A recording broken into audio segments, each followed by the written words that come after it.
ایک بہن نے کویسچن کیا تھا کہ مجھے اتوار کو جیسے عمرے پہ جانا تھا تو جمعے کے دن صبح مجھے ایام اسٹارٹ ہو گئے،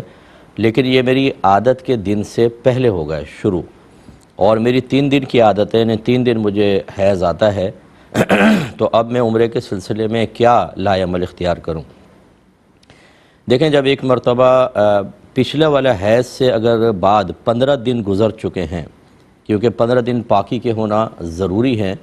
اگر فرض کر لیں کہ 15 دن سے پہلے دوبارہ خون آ گیا تو یہ حیض نہیں ہے بلکہ استحاضہ یعنی بیماری کا خون کہلاتا ہے۔ لیکن اگر 15 دن پورے گزر چکے ہیں تو اب جو بھی بلڈ آئے گا اس میں حیض کے ہونے کا احتمال ہے، یعنی امکان ہے۔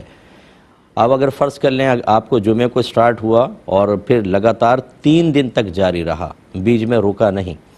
تو پھر یہ حیض ہے، ٹھیک ہے۔ آپ اتوار کو احرام کی نیت کریں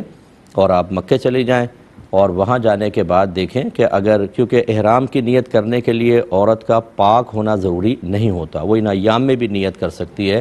لیکن ہاں وہاں جا کے عمرے کی ادائیگی نہیں کر سکتی، وہاں پہ آپ ویٹ کیجئے گا۔ پھر دیکھیں اگر 3 دن کے اندر یہ بند ہو جاتا ہے اور پھر دوبارہ نہیں آتا تو پھر آپ جا کر بالکل عمرہ کر لیں، اور میرا نمبر لے لیں کنٹرول روم سے، اگر کوئی پرابلم ہو مجھے میسج کر دیجئے گا،